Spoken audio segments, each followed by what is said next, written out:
오늘 웨스트민스터 소요리 강의 이제 42번째 시간입니다. 저랑 지난주에 살펴보셨던 내용 88문에서 90문 요약한 거 저랑 같이 한번 읽으실게요. 88에서 90문 요약입니다. 같이 한번 읽으실게요. 하나님께서는 기록된 계시인 신구약 성경 66권을 통하여 자신의 존재와 능력, 권위와 은혜 등을 나타내십니다.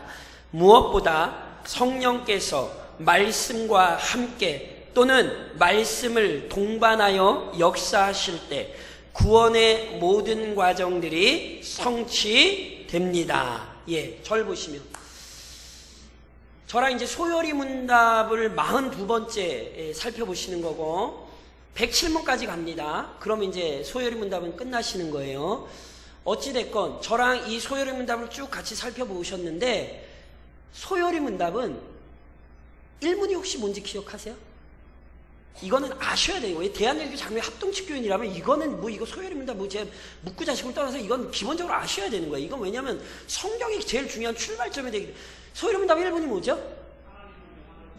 사람의 제일 되는 목적. 그래서 하나님을 영화롭게 하며 영원토록 그를 즐거워하는 거예요. 이거는 아셔야 되는 거예요. 이거는 가운데 거 다 까먹으시라는 얘기는 아니지만, 그렇죠? 인간의 제일 되는 목적으로 시작됐어요. 그러면 인간의 제일 되는 목적을 굳게 붙들기 위해 뭘 해야 되게요? 이게 소요리 문답의 끝문들이에요. 분명히 하나님을 영화롭게 하며 영원토록 그를 즐거워하는 인생이기 때문에 그 인생들은 반드시 하나님께서 주신 은혜의 방편을 붙들고 살아야 되는 거예요. 이게 이렇게 마무리가 되는 거예요. 그래서 은혜의 방편이 3가지 있죠? 뭡니까? 말씀, 성례, 기도.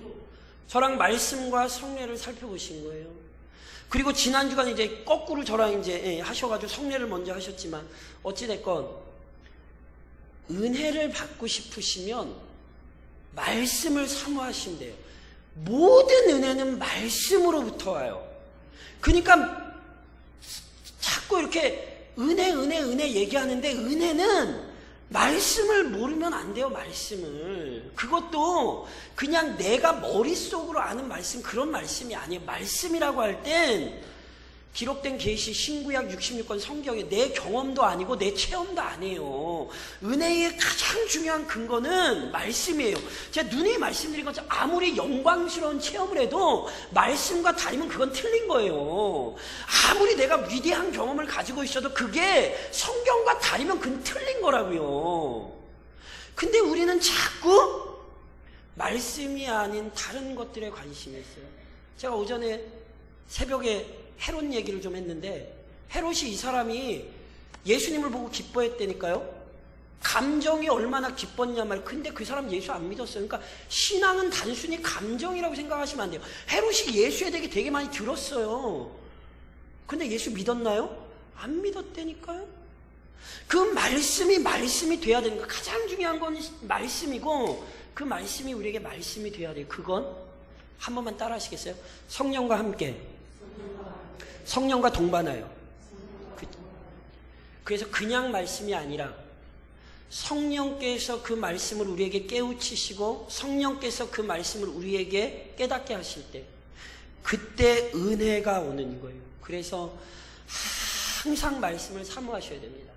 성도라고 얘기하면서 말씀을 가까이 하지 않으시면 그 사람은 정말 거짓말하는 거예요. 그러니까 거짓말도 그런 거짓말 없어요. 내가 하나님의 사람이라고 하면서 한 주간을 살면서 한 번도 말씀을 성경을 펴지도 않고 성경을 연구하지도 않고 성경에 대한 사모함이 없다면 제가 정확히 말씀드리지만 그 사람은 성도 아니에요. 그 사람은 그냥 성도인 척 하는 것일 뿐이에요. 그래서 이 신앙을 중요하게 생각하셔야 되는 거예요.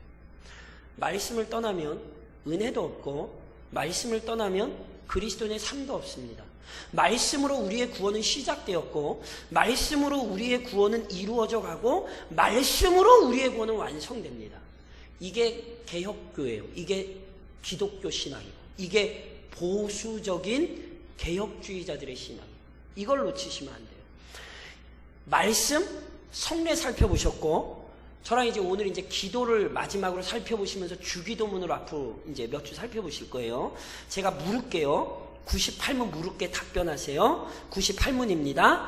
기도란 무엇인가?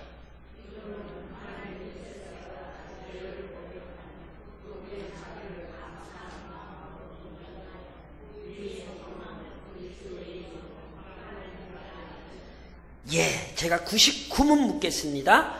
기도의 방향을 위하여 하나님께서 주신 기준이 무엇인가?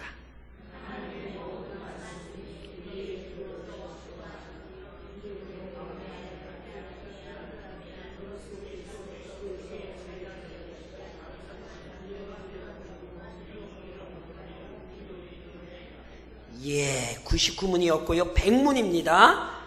주기도문의 서문이 우리에게 무엇을 교훈하는가?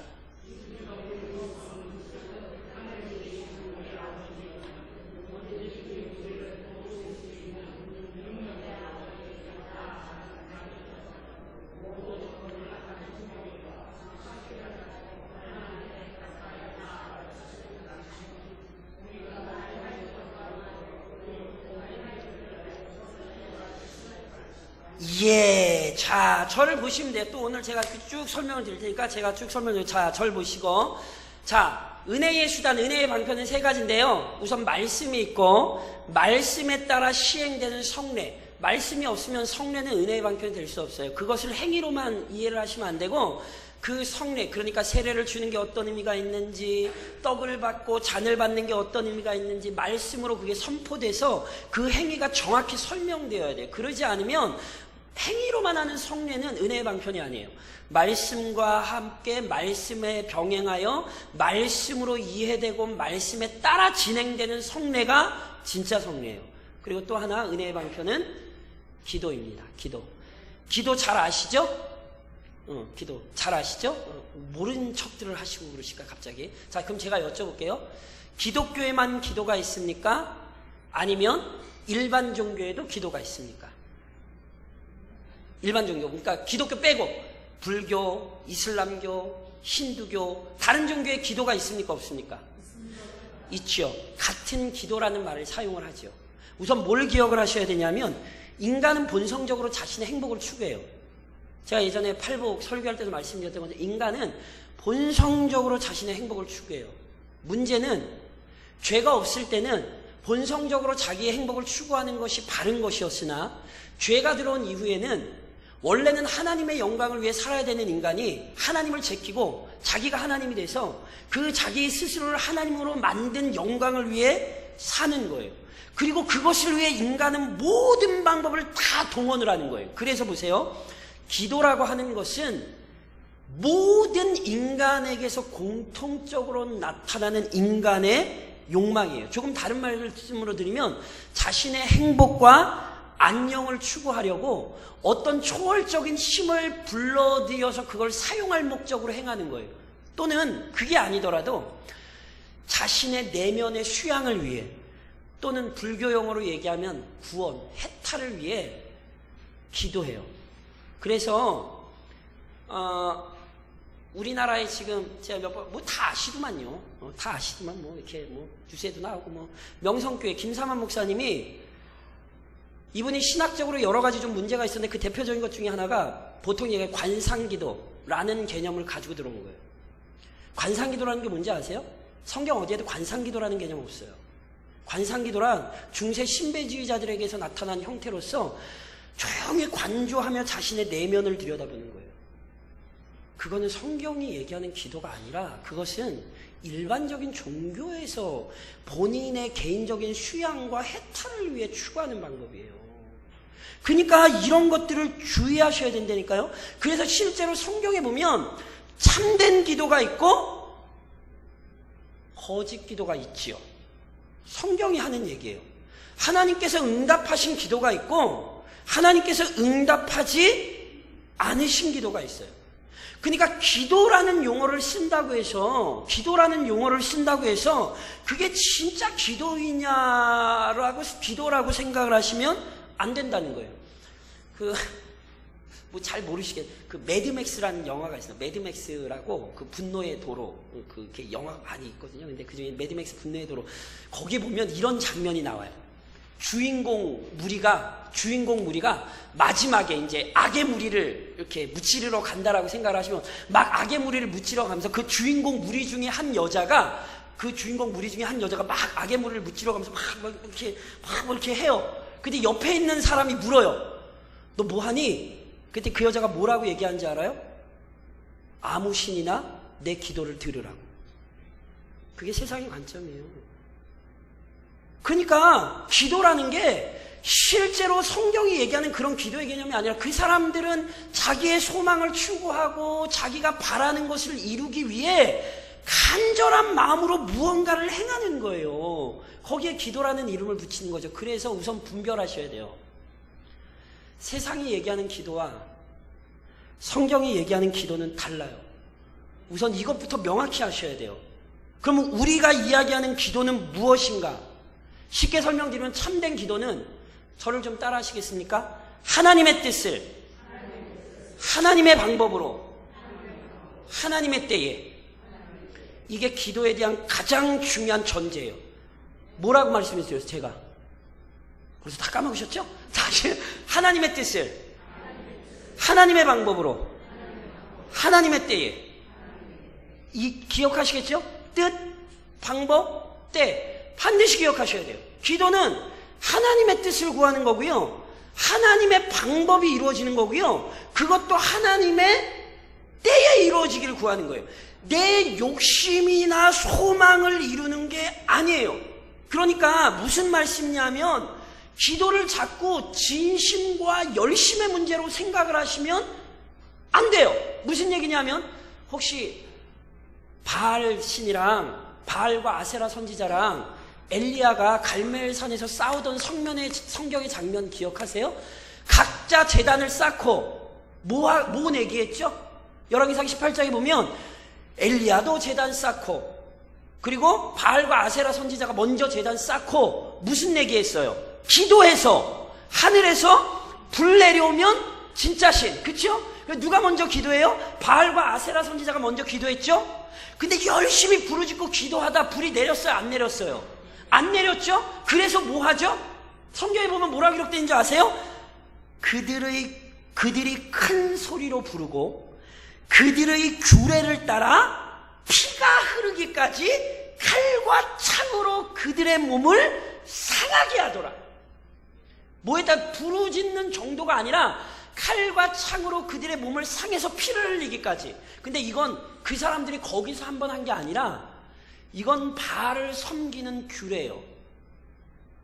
오죽하면 몰렉이라는 신은 그 신에게 응답받기 위해 뭘 해야 됐는지 아십니까? 성경에 몰렉 나오죠. 누굴 바쳐요? 자기 자식을 바쳐요. 불 속에. 무슨 얘기인지 아세요? 그게 다 진심과 열심이에요. 내가 당신이 어떤 존재인지는 모르지만 내가 이렇게 열심과 진심을 들였으니까 당신도 나한테 합당한 걸 줘라. 이걸 일반적으로 인과율이라 부르는 겁니다. 이게 일반 종교의 가장 궁극적인 내용이에요. 근데 교회 안에서도 자꾸 기도를 이 인과율로 생각을 하시는 분이 있어요. 오해하지 마세요. 조금 이따 얘기하겠지만 기도는 열심과 진심이 있어야 돼요? 없어야 돼요? 있어야죠. 열심과 진심 없으면 안 돼요. 그런데 지성이면 감천은 성경 아닙니다. 성경 잘 보세요. 성경의 응답, 예를 들면 쉽게 설명드릴까? 제가 여호수아 강의하고 있었어요. 여호수아가 가나안 땅 들어가기 전에 뭐가 제일 하고 싶었어요? 제가 말씀드렸죠. 이스라엘 백성 광야 인도에서 가나안 땅까지 왔어요. 그러고 나서 모세가 제일 하고 싶었던 게 뭐죠? 가나안 땅 들어가고 싶었어요. 그래서 하나님 앞에 기도했어요. 근데 하나님이 들여보내주셨어요? 안 들여보내주셨어요? 안 들여보내주셨어요. 오죽하면 하나님 뭐라고, 너 이제 그 얘기 그만해. 이거 그냥 너 이제 그 얘기 그만해. 이렇게 편하게 너 이제 그 얘기 그만해. 모세가 얼마나 간절히 기도했길래요. 근데 하나님이 단호하게 끊으세요. 너 이제 그 기도 그만해. 너 저기 올라가서 가나안 땅 한번 보고 너 죽어. 응답이에요, 아니에요? 그치요. 이걸 속으시면 이게 응답이에요. 하나님의 뜻, 하나님의 방법, 하나님의 때. 그러니까 왜 자꾸 인과율이 들어오냐면 응답이라는 걸 내 쪽으로 생각하기 때문에 그래요. 아니에요. 누구 뜻이 이루어지는 거예요? 하나님의 뜻을 구해야 되고, 이루어지는 것도 누구 뜻이어야 돼요? 하나님의 뜻이 이루어져야 되는 거예요. 하나님의 뜻은 모세가 가나안 땅 안 들어가는 거예요. 그러니까 모세가 기도했는데 하나님이 응답 안 한 게 아니라 모세가 기도한 것보다 더 큰 하나님의 뜻대로 응답을 하신 거죠. 그러니까 하나님이 우리에게 응답 안 하시는 기도가 있어요, 없어요? 하나님이 우리 기도 응답 안 하시는 기도가 있어요, 없어요? 없어요. 내 생각에 하나님이 응답을 안 하신 거지. 생각 잘 하셔야 돼요. 인과율이 아니에요. 아유, 목사님 내가 얼마나 열심히 기도했는데, 아유, 내가 40일을 금식을 했는데 100일을 금식을 해도 지성이면 감춰는 기독교 신앙 아니라고요. 절대 운동하지 마세요. 기도관이 잘못되어 있어요. 기도관이. 내 뜻을 관철시키는 게 기도가 아니에요. 그게 일반 종교예요. 일반 종교. 기독교는 하나님의 뜻이 하나님의 방법대로 하나님의 때에 이루어지는 것. 그래서 내 생각으로 보기엔 응답이 아니지만 하나님은 우리에게도 응답 안 하신 거 하나도 없어요. 믿으십니까? 그리고 앞으로도 그러실 거예요. 그러니까 내 기도대로 돼요, 안 돼요? 내 기도대로 돼요, 안 돼요? 그쵸. 내 기도대로 됐으면 지금 이러고 사시겠어요? 잘 생각을 해보시려니까요. 내 기도대로 됐으면 지금 이러고 계실 것 같아요? 제일 중요한 건 내 기도대로 됐으면 저 목사 안 됐다니까요.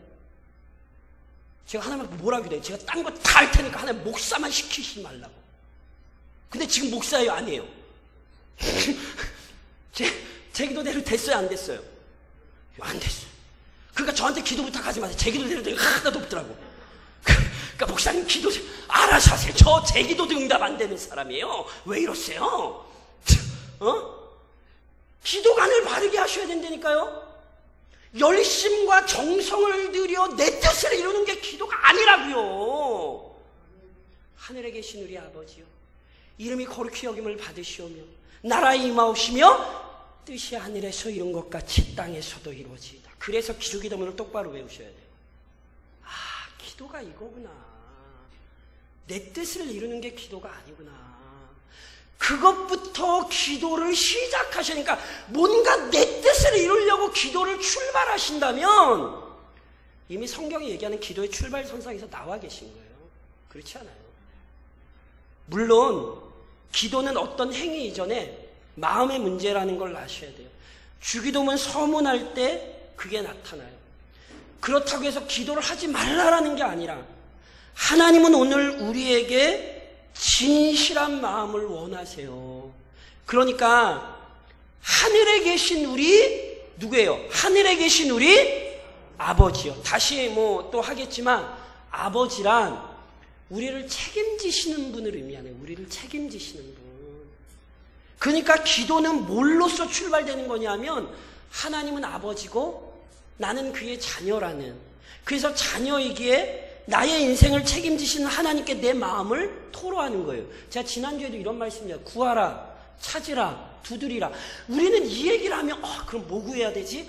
뭐 찾아야 되지? 그 얘기가 아니라니까요. 우리는 구하고 찾고 두드려야 하는 존재이고 하나님은 그걸 채워주시는 분이라고, 이 관계를 설명을 하는 거지. 그러니까 너 이거 구해, 그러니까 너 저거 찾아, 아니라니까. 그러니까 성경을 내 맘대로 읽으시면 안 돼요, 제발. 성경을 성경대로 읽으셔야 돼요. 그리고 성경대로 그 가르침을 받으셔야 되는 거고, 하나님이 아버지이시기에 내 인생을 책임지시는 하나님께 내 마음을 토로하는 거죠. 자세한 건 이제 나와요. 그러면서 우리 신앙 고백서는 그렇게 하나님 앞에 우리의 마음을 토로하는 것을 크게 3가지로 설명했어요. 저를 좀 따라 하시겠습니까? 이게 굉장히 중요한 겁니다. 죄고백, 크게 따라하세요. 죄고백, 감사, 간구. 이제는 반드시 기억하세요.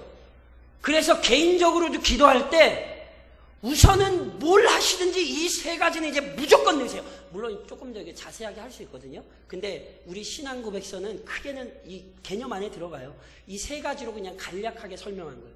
그러니까 어찌됐건 기도할 때 우선 뭐 하셔야 돼요? 죄 고백하셔야 돼요. 누가복음 18장 잊지 않으셨죠? 바리새인과 세리가 기도했어요. 바리새인의 기도는 기도 아니에요.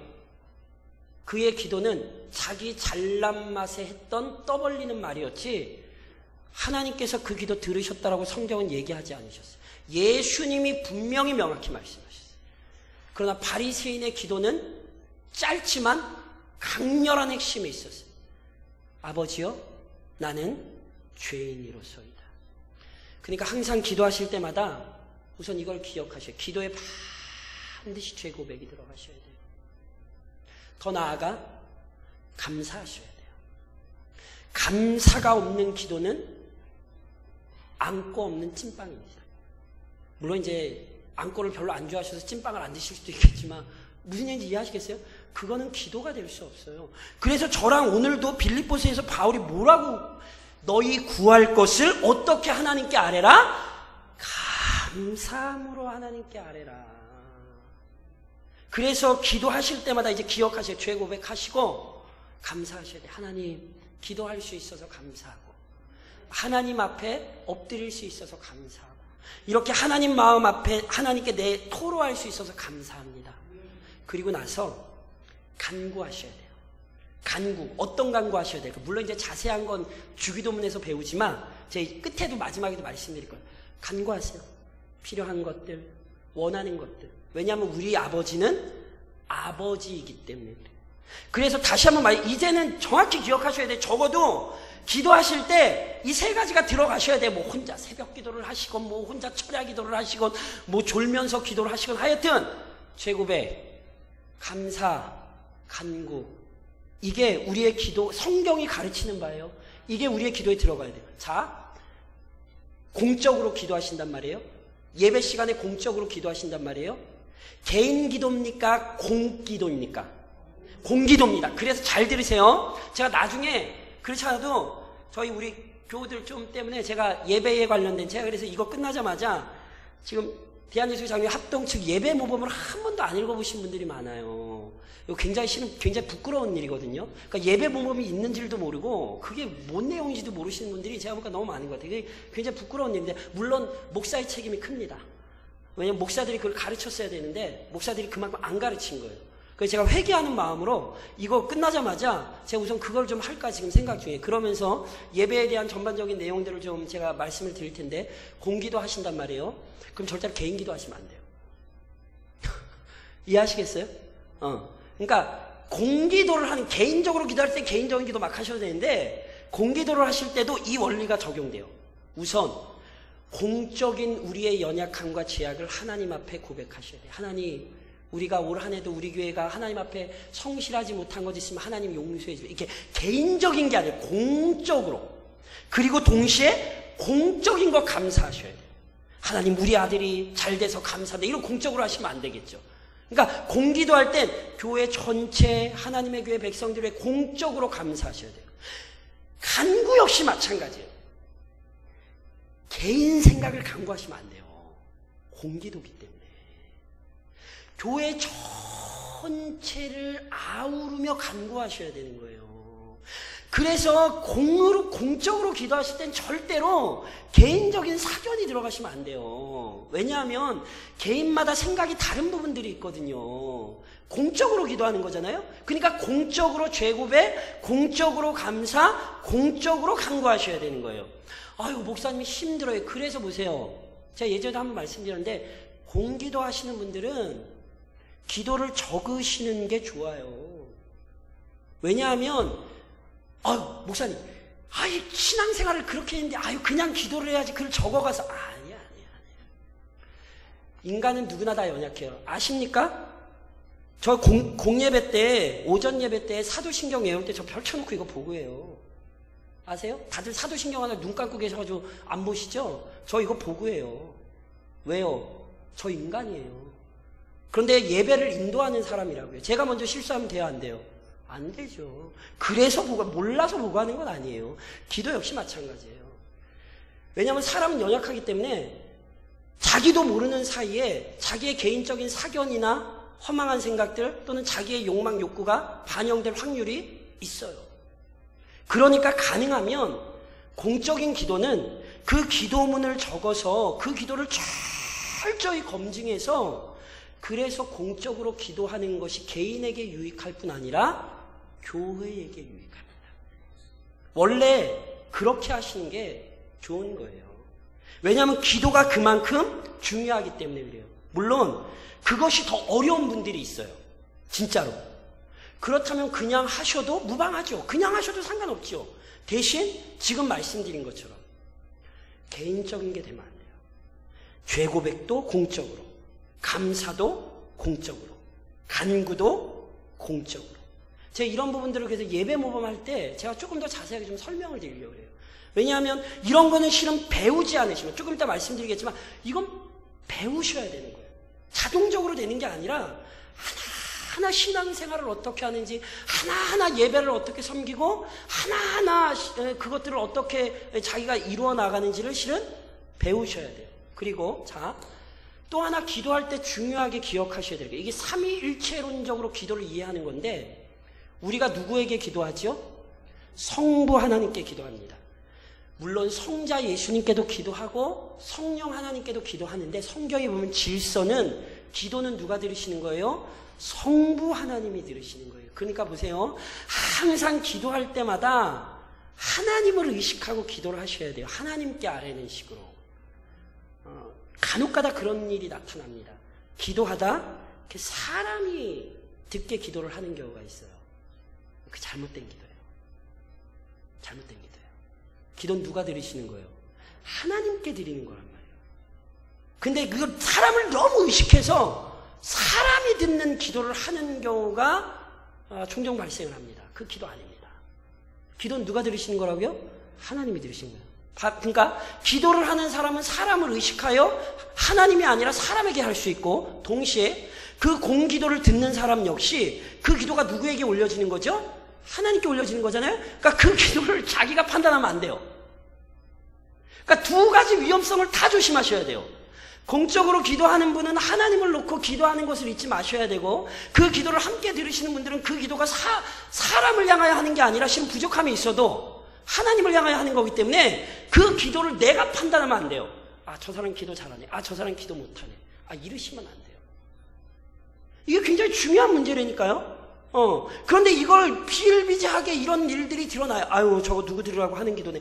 아, 그러시면 안 돼요. 그러시면 안 돼요. 기도는 성부 하나님께 드리는 거예요. 그리고 누구 이름을 의지하죠? 성자 예수님의 이름을 의지하죠. 성자 예수님의 이름을 의지한다는 건 굉장히 중요한 일입니다. 이건 중보자적인 우리 주님의 사역 이름이에요. 그래서 우리의 기도가, 제가 눈이 제가 여쭤봐야겠다. 박신덕 권사님? 앞에 앉아 계셔. 하필이면 제일 앞에 앉아 계셔. 저 권사님 누구 기도가 제일 세죠? 그치요. 권사님 들으셨어요? 제가 몇 번 말씀을, 누구 기도가 제일 세죠? 물으면 하나님, 예수님, 성령님 빼고는 누구 기도가 제일 세요? 내 기도가 제일 세요. 제 얘기 잘 들으셔야 돼요. 자꾸 하나님과 우리 사이에 예수 그리스도 외에 자꾸 누군가를 끼워 넣는 것은 완전한 중보자이신 예수 그리스도의 권세를 부인하는 게 돼요. 만인 대제사장, 우리는 누구든지 예수 그리스도를 의지하여 하나님 앞에 담대히 보좌 앞으로 나아갈 수 있어요. 하나님은 내 말의 언수를 보지 않으세요. 하나님은 내 말의 장황함을 보지 않으세요. 하나님은 예수를 의지한 자의 기도를 들으시지, 그 사람이 얼마나 말을 잘하느냐, 그 사람이 얼마나 신앙생활을 오래 했느냐, 그 사람이 얼마나 헌신을 했느냐, 이렇게 따지시면 다시 한번 말씀하면 이거 인과론이라니까요. 행위구원론이라니까요. 그러니까 예수님 안에서 누구 기도가 제일 세요? 내 기도가 제일 세요. 예수님이 내 편이에요. 그리고 예수님 때문에 하나님이 내 기도를 들어주시는 거예요. 예수님 없으면 우리는 어느 누구도 기도 못해요. 뭐 신앙생활을 얼마나 했건 직분이 뭐건 상관없어요. 예수님 없으면 우리 절대 하나님 앞에 기도 못해요. 그렇죠? 그래서 뭘로 끝마치는 거예요? 예수님의 이름으로 기도합니다. 그 뜻은 예수님을 의지한다는 뜻도 있고, 더 나아가서 예수님의 뜻대로만 이루어지게 하옵소서, 이런 뜻이 있어요. 그러니까 반드시 누구의 이름으로 기도하셔야 돼요? 예수 이름으로 기도하셔야 돼요. 근데 실제로 이런 일이 있었어요. 막 기도를 하다가 누가 건드려서 기도가 중단이 됐어요. 그래서 예수님의 이름으로 기도합니다를 못했어요. 그럼 그 기도 하나님이 들으실까요? 예를 들면 제가 사무실에 있다가 제가 목양실에 실제로 있어요. 실제로 자주 있습니다. 제가 이렇게 조용히 설교 묵상하고 준비하면서 막 기도하는데 누가 띠링띠링 전화가 온단 말이에요. 그럼 제가 기도하다가 예수님의 이름으로 기도합니다. 그리고 여보세요 전화 받을까요? 아마 울리면 여보세요 그리고 전화 받을까요? 예수님의 이름으로 기도합니다 하고 받을 때도 있고 그냥 받을 때도 있습니다. 그럼 그냥 받으면 제 기도가 안 된 건가요? 그렇게 생각하시면 안 돼요. 이걸 주문과 같이 듣는 거라고 생각하시면 안 돼요. 이것은 다시 한번 말씀드리지만 예수가 누구인가를 정확히 기억하는 인식이 중요해요. 오전에도 말씀드렸죠? 예수가 나를 위해 이 땅에 오신 메시아가 아니고 그분이 주님이 아니면 아무리 그분을 잘난 분으로 이해를 해도 소용없어요. 그건 믿음 아니에요. 이게 우리의 기도가 가진 아주 중요한 요소예요. 그러니까 예수님이 누구인가를 실은 기억하는 거예요. 우리에게 예수님 외엔 우리의 기도가 하나님 앞에 드려질 수 없고 예수님 외엔 우리의 중보자가 없다. 이걸 확인하는 거예요. 그래서 누구의 이름으로 끝을 맺어요? 예수님의 이름으로 기도하죠. 이걸 그리고 누가 명령하셨어요? 예수님께서 명령하셨어요. 제자들에게. 요한복음에 보면 너희가 이제까지 내 이름으로 구하지 아니하였으나 이제는 내 이름으로 구하라. 그리하면 받으리니.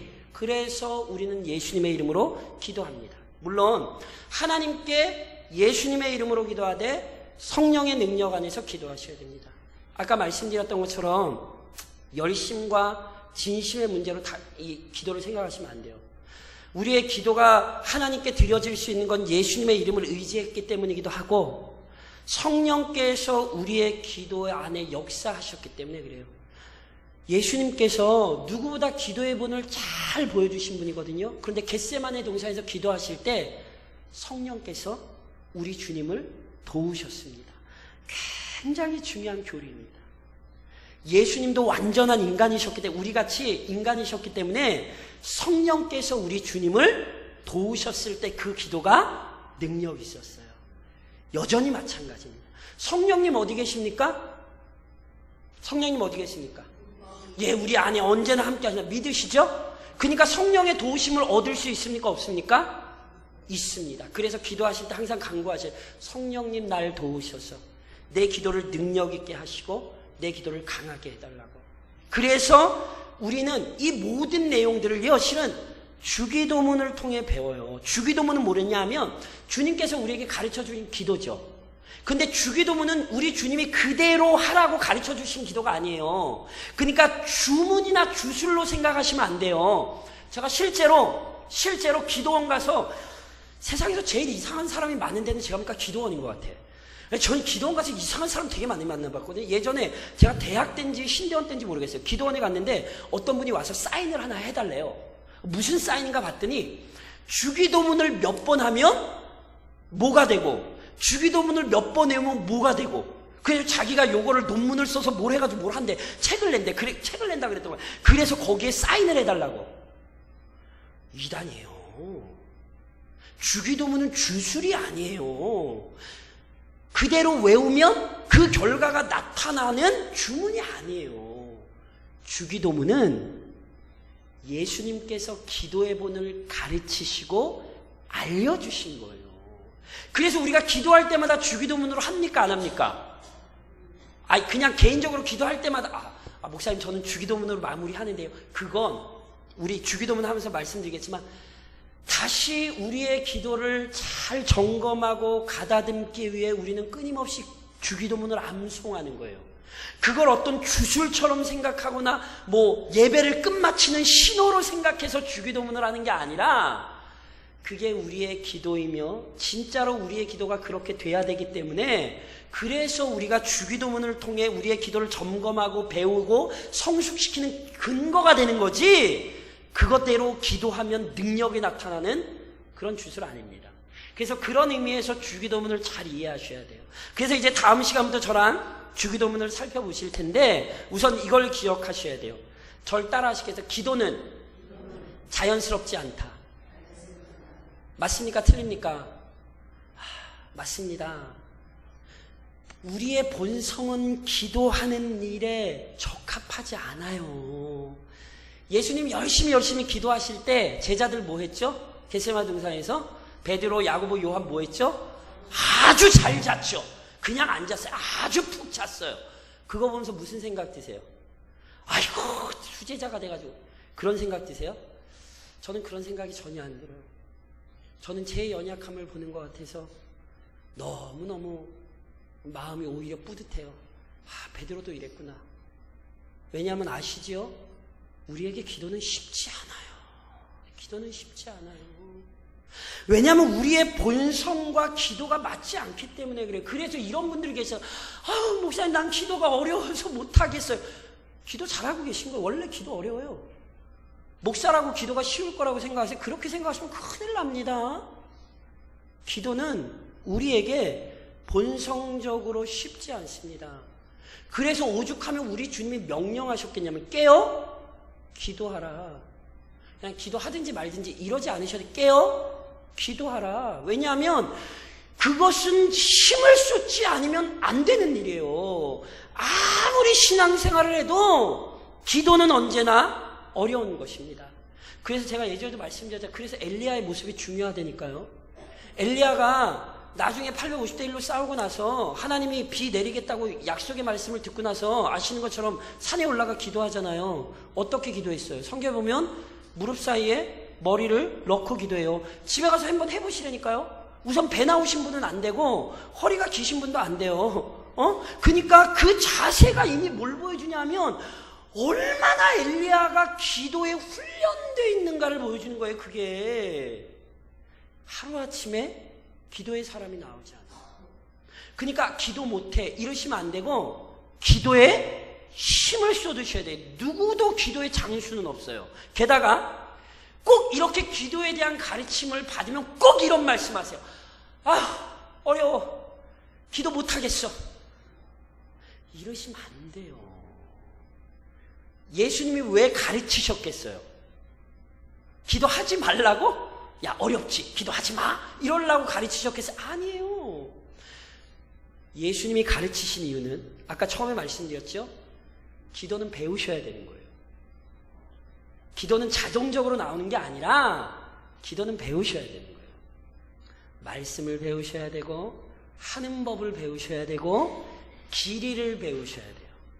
그거 다 뭐 하시는 거예요? 배우시는 거예요. 그러면서 기도가 기도다워지는 거라니까. 그러니까 올바른 기도를 드리기 위해 수고하셔야 되는 거예요. 그러지 않고서는 기도의 사람이 될 수 없어요. 그래서 제가 이렇게 막 가르쳐 드리는 거예요. 기도 어떻게 하셔야 된다고. 그리고 앞으로 이제 더 자세히 가르쳐 드릴 거예요. 그래서 웬만하면 우리 재직들은요, 반드시 이렇게 공기도 하셔야 돼요. 그것은 뭐와 연관되는 줄 아십니까? 개인의 신앙의 성장과 교회의 영적인 권위와 직결되는 문제입니다. 그러니까 기도를 저희는 지금 재직들이 다는 못하고 계신데 제가 이렇게 그래서 제가 이번에 기회를 잡은 거예요. 이거 하고 제가 예배 모범 하고 하면서 우리 재직들은 하여튼 수요 기도회 오후 예배 기도하셔야 돼요. 하셔야 돼요? 안 하셔야 돼요? 왜 대답들 빨리 하셔야 돼요? 안 하셔야 돼요? 목사님 어려워요. 배우세요. 배우시면 돼요. 무슨 얘기인지 아시겠어요? 그게 예수님이 가르치신 거예요. 배우시란 말이에요. 원래 기도 그렇게 하는 거 이상한 거 아니에요. 기도는 배우시면서 하시는 거예요. 그런데 제가 말씀드렸죠? 기도를 보면 그 사람의 신앙이 정확히 드러나요. 그 사람이 정말 소망하는 게 무엇인지, 그 사람이 성경을 어떻게 이해하고 있는지, 그 사람이 하나님의 능력을 어떻게 이해하며 진짜 교회를 어떻게 생각하고 있는지 기도는 못 속여요. 그러니까 보세요. 기도를 준비하면서 꼼꼼히 하나씩 써가기 시작하면 내 신앙이 점검이 돼요. 아, 내가 이런 생각을 하고 살았구나. 아십니까? 그래서 중요해요. 그래서 내년에는 제가 미리 이러려고 말씀드린 거예요. 내년에는 전 재직에 제가 공기도화를 시킬 거예요. 제가 농담으로 하는 말씀 아니에요. 이 말 하지 마시라는 거예요. 아유, 목사님 저 못해요. 저랑 3시간 면다. 그러면 아유, 저 못해요. 안 돼요. 배우세요. 예수님이 제자들에게 가르치셔서 제자들도 기도의 사람이 됐어요. 더 나아가서 그게 보세요. 개인의 문제가 아니에요. 함께 기도하는 특권을 누리셔야 돼요. 하늘에 계신 누구 아버지예요? 그쵸? 니네 아버지나 나의 아버지 아니에요. 뭐 신앙적인 어떤 개인의 풍성함을 위해 나의 아버지라는 표현을 우리는 쓰지만 우리 아버지예요. 기도는 처음부터 공동체적이에요. 그래서 성경에 나온 탁월한 하나님의 사람들의 기도를 오늘 집에 가서 이번 주 보세요. 모두 다 누구를 위해 기도해요? 죄도 자기 죄가 아니에요. 내 죄뿐만이 아니라 하나님의 백성의 죄를 회개해요. 자기 개인적인 안위 위해서 감사하지 않아요. 하나님의 백성을 위하여 간구해요. 뭐예요? 하나님 함께 기도하는 영광. 그래서 마태복음 18장에서 우리 주님이 이런 말씀하셨잖아요. 두세 사람이 내 이름으로 모이는 곳에는 나도 그들 중에 있느니라. 아멘. 누군가 한 사람이 공적으로 기도할 때 함께 그 기도 가운데 하나님께 우리의 기도를 들을 때 그곳에는 예수님이 계세요. 근데 누구 혼자 기도할 때 그래 너는 기도해라. 그 네 생각이지 뭐. 그 네 마음이지 뭐. 이런 곳에 우리 주님은 함께 하지 않으세요. 굉장히 무서운 얘기예요. 이 얘기도 저랑 풀어내실 거예요. 도대체 이 공동체성이 왜 중요한가? 분열과 다툼과 시기와 질투에서 기도는 드려질 수 없습니다. 그것은 절대 기도가 아닙니다. 그것은 오히려 하나님의 은혜를 대적하는 것이 될 수 있습니다. 그러므로 무섭게 생각하셔야 돼요. 더 나아가서 마지막으로 자, 응답. 따라하세요. 응답. 자, 아까 처음에 말씀드렸죠. 하나님이 응답하세요, 안 하세요? 하나님이 모든 기도에 응답하세요, 안 하세요? 왜 대답들이 이렇게 제가 처음에 그렇게 말씀을 드렸는데 제가 다시 아니 정확히 하셔야 되는데 안 그러면 세상 사람들이 하는 기도나 똑같은 거예요. 하나님이 우리의 모든 기도에 응답하세요, 안 하세요? 근데 내 뜻대로는 응답하세요, 안 하세요? 이거 그쵸, 내 뜻대로는 안 해요. 왜냐하면 우린 연약하기 때문에. 잘 기억하셔야 돼요. 하나님이 내 기도가 미워서 내 기도를 물리치시는 게 아니에요. 그렇게 생각하시면 안 돼요. 하나님이 나를 너무너무 잘 아시고 하나님이 나를 책임지시니까 내 기도대로 응답을 안 하시는 거예요. 이해하시겠어요? 그러니까 이건 하나님의 사랑의 표현이지 하나님이 우리를 싫어하시는 게 아니에요.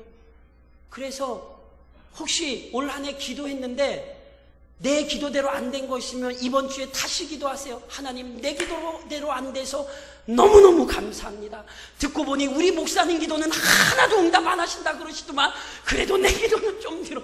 그리고 제발 얘기 좀 해주세요. 내 기도도 좀 들어달라고. 왜 우리 목사님 기도는 그렇게 안 들어주시냐고. 농담인 거 아시죠? 하나님은 제 기도대로 듣지 않으신 거지 하나님은 제 기도보다 크게 응답하셨어요. 믿음의 사람들은 이걸 아는 거예요. 기도가 도대체 무언가? 기도가 무언가?